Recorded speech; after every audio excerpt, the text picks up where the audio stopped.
Hello everyone, and welcome to my channel.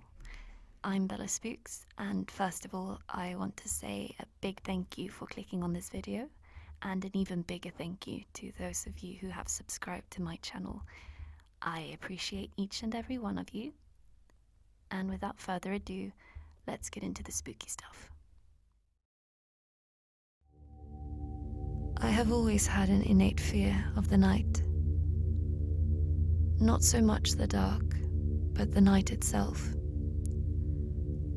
As a child, my imagination was overcome with stories of creatures that came alive at night, and the safety offered by a house and light. I never had anything to base this fear on, until a night when I decided to go with a buddy of mine to a baseball game and got stuck at a light at 2 a.m. after dropping him off at home.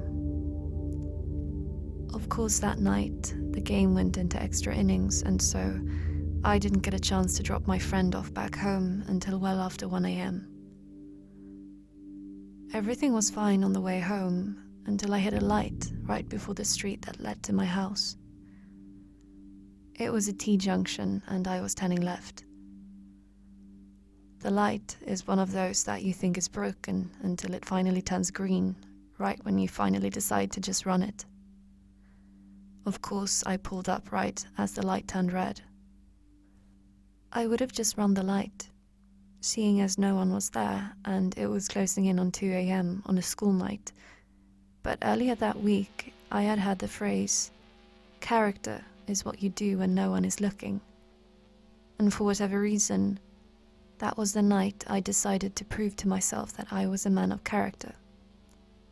Big mistake. I pulled to a stop at the light, feeling good about myself, bordering on self-righteous, when I happened to look out my window to my left and noticed a lady sitting all alone on a bus bench. We made brief eye contact and I quickly looked away. It was too late. I could see movement out of my peripheral vision and knew she was coming my way. I looked out the window and noticed she was carrying a bag. I quickly checked that my doors were locked and all my windows were up. I then moved my right foot above the accelerator, just in case, and braced myself for what was to come. I was hoping it would be just an awkward exchange and was praying for a quick light change before she reached me so I could just get out of there. But I knew there was a slim chance of that. She walked right up to my car, put down her bag, and began to tap on my window. I nervously looked up at her and she motioned for me to put my window down. I had automatic windows, so I just imagined pushing too hard on the window button and that thing coming all the way down, so I took a deep breath and lightly flicked it with my finger. The window moved microscopically down, but she did not seem to notice or care. She then leaned in and began to talk. "My boyfriend beat me up. I have a friend who lives down the street. Can you give me a ride?"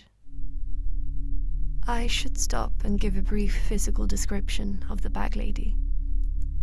She was small and skinny and of indeterminate age. She was either in her mid-20s and had lived a hard 20-plus years on the street, or she was a 60-something-year-old who had lived a moderately hard life on the street. All that to say, just by looking at her, there was no way to verify her story. She looked beat up by life, not just by a boyfriend. But there was something about her delivery. It was robotic and seemed practiced, and like she was disconnected from the moment. That made my skin crawl, and after a brief, about a second debate on whether I should do it, I told her that I had to go home and could not give her a ride. After my first refusal, she leaned in closer and said the same thing again. "My boyfriend beat me up. I have a friend who lives down the street. Can you give me a ride?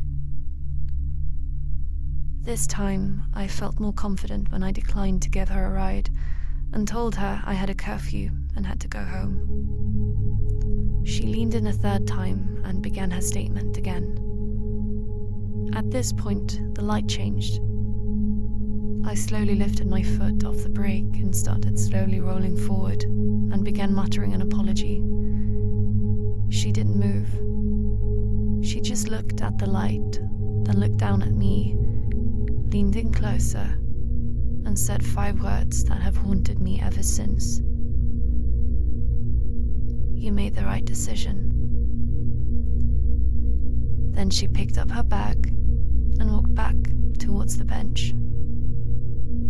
I peeled out of the intersection and cried and screamed all the way home. I have no idea what she was planning to do, or if there were people waiting to jump in my car from the bushes had I moved to let her in. But that encounter has haunted me ever since, and has confirmed in my mind that nothing good happens after dark.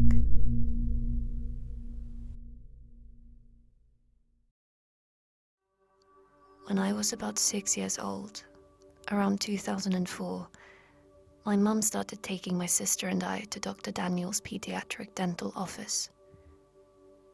The dental center was located inside a giant yellow mansion that also doubled as Dr. Daniel's house. It was honestly gorgeous. When I first started going to the dentist, I was extremely shy and actually suffered from selective mutism and had a lot of autistic-like tendencies.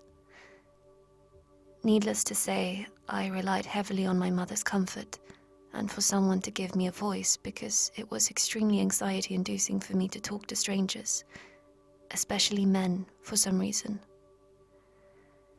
When my sister and I got called in from the waiting room, my mom followed us to the office until she was told by Dr. Daniels that parents were not allowed to be with their children, as it taught kids independence, to which my mom complied to.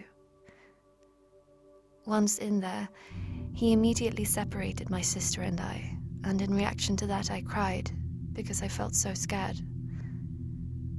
Dr. Daniels did not like crying, so he grabbed me and put his hands over my mouth and nose, shook me, and aggressively warned me that if I continued to cry and scare the other kids, that he would make my situation a lot worse. Obviously, this scared me even more, so I started to cry again. Dr. Daniels had enough and took me into his house part of the dentist office, where he screamed at me again, grabbed me by the neck and shoved me. His hygienist, Judy, came over and told me if I continued to cry, she would spank me so hard I wouldn't know what had hit me. Afterwards, he gave me a juice concoction and left me alone in his house for about 5 minutes until he took me back into the dental office and did work on my teeth. I guess I just instinctively knew that if I wanted to survive, I just had to act like I was not terrified and hold in the tears.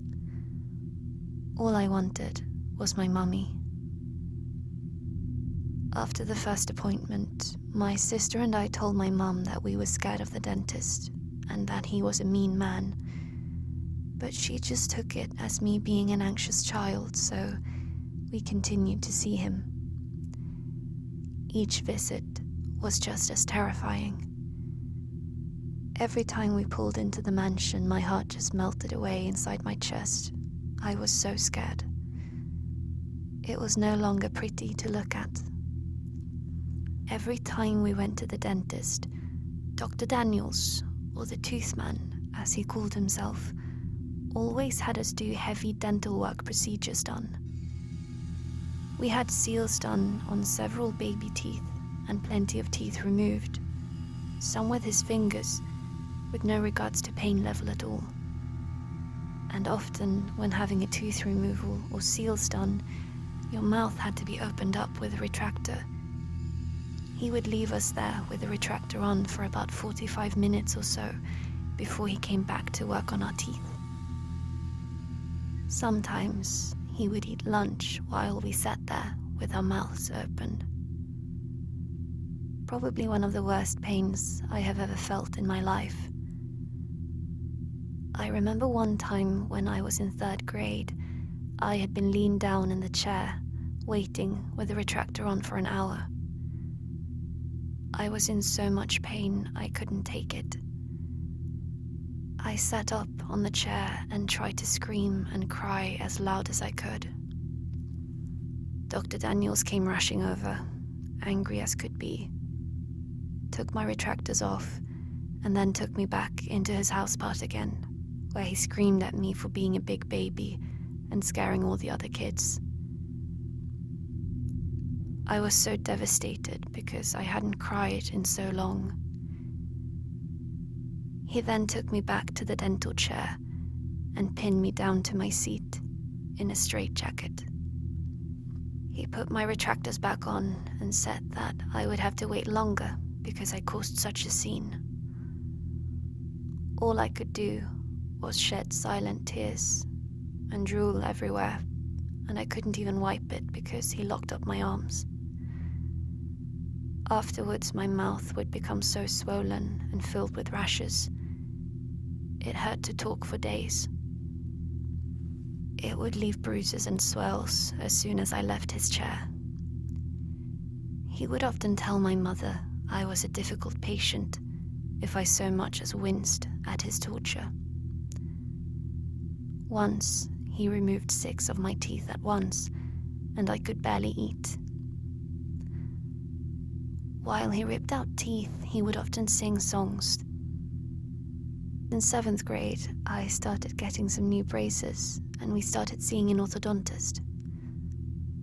Not long after that, we stopped seeing Dr. Dan and started seeing a new dentist, who was actually nice. I had never known that getting your teeth cleaned didn't have to feel like going through a saw trap. I think my mum took us out of Dr. Dan's practice when the orthodontist looked at our dental records and saw a lot of unnecessary procedures being done on our mouths. Not long ago, I was having a conversation with a friend about our childhood fears, and instantly my mind went to the tooth man. Curious, I googled him to see what had happened to him, and to my happiness, the practice was shut down. Also left under his name was a Yelp page that was still left up.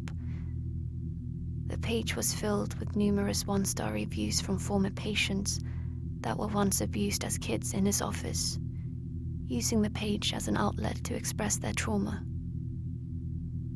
I started to cry because their experiences were so close and some identical as to what I went through when I was a kid.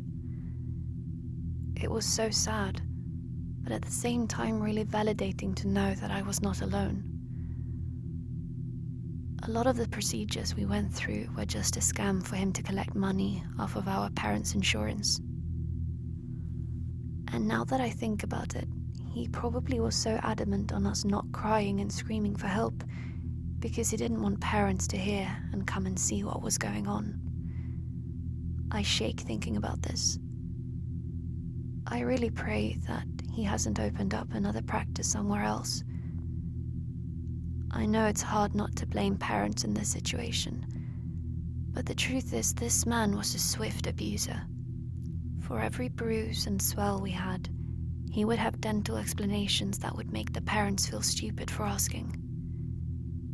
He was an authority figure. I don't blame my mum for not believing us. She knew he was firm, but probably thought we were confusing firmness with meanness. To be honest, even writing this, the torture was so wild it actually sounds made up. She eventually did come round. She's not alone, as there were hundreds and hundreds of parents that were duped and deceived by him. To Dr. Dan, please never let us meet again. And to any parent reading this, if you are ever told to not go in with your child to an appointment, something's really not right.